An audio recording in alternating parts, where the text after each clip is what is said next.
Hi, I'm Mike Ryan, and I'm here with Ron Alexander. And Ron has been around turquoise since he was a teenager. And you can learn all about Ron's story in Chapter 5, First Contact of Turquoise in America, Part 2, where Ron and his other intrepid entrepreneurs who were involved in the early period of bringing high-grade Chinese turquoise into the U.S. market in the late 1980s tell their story.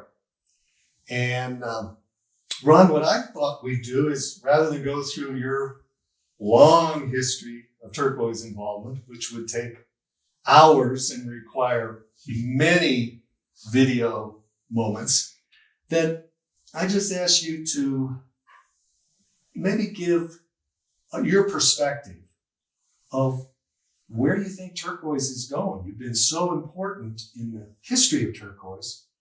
What are you seeing in the future for turquoise, and what opportunities are you involved in now, and what do you see in the future happening? Well, I think that with efforts such as yourself writing that book, I think that you're expanding the consciousness regarding turquoise. I think the problem with turquoise has always been that people are not aware of the scarcity of high-grade natural turquoise. And I think that that's due part to the fact that people like myself and others have been stabilizing turquoise for so long because you have to. There's not enough natural turquoise produced in the world.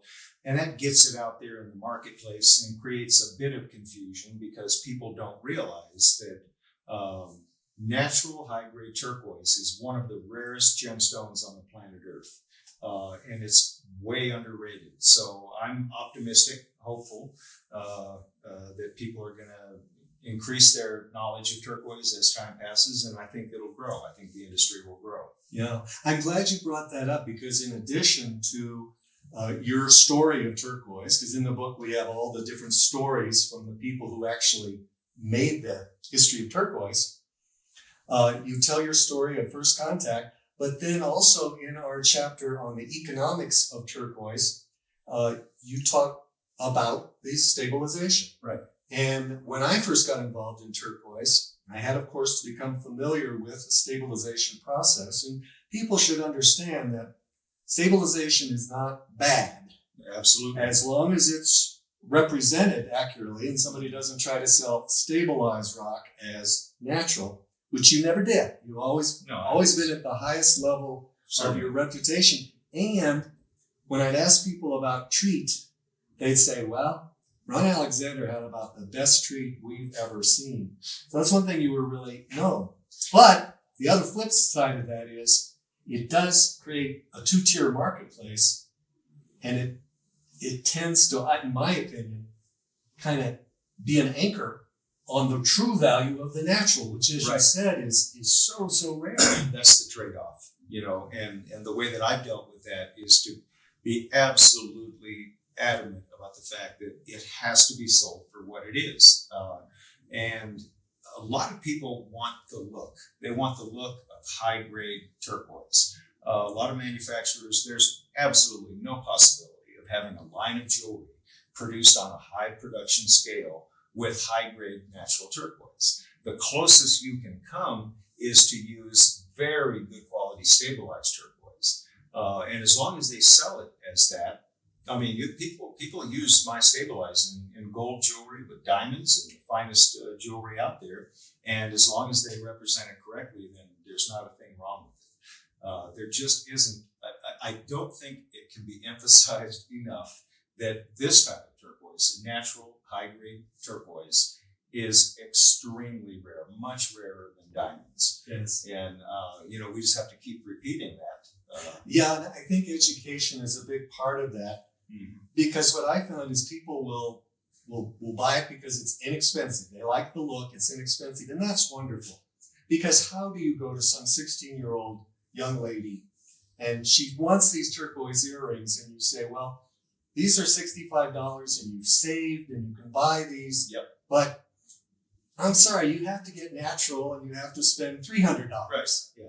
And to try to tell people that that $300 is a screaming bargain relative to the $65 where you think. Yeah. But what I've seen is that over time, as people, as I say, get bit by the turquoise bug, you develop an appreciation, an understanding for what has been called that special quality of turquoise. Yeah, a certain thing. It's that thing. Yeah. And we've all been bitten by that, hopelessly taken down that rabbit hole of following after that perfect turquoise. And to me, turquoise is therapeutic. If I get depressed or anxious, I literally just go and bring out some rock and just lose myself in looking at it. And it's always exciting. It's always new. It never gets old. Well, I think that is one of the real pluses that happen when somebody does get bit by the bug and understands that, no, I'm not spending too much money. I'm saving money by buying the natural turquoise because that's true. It's so undervalued. It's so undervalued relative to what it costs to get that out of the ground because of its rarity. But then you find this whole other side of turquoise that native peoples have known for a long time in terms of the healing aspect that you referred to.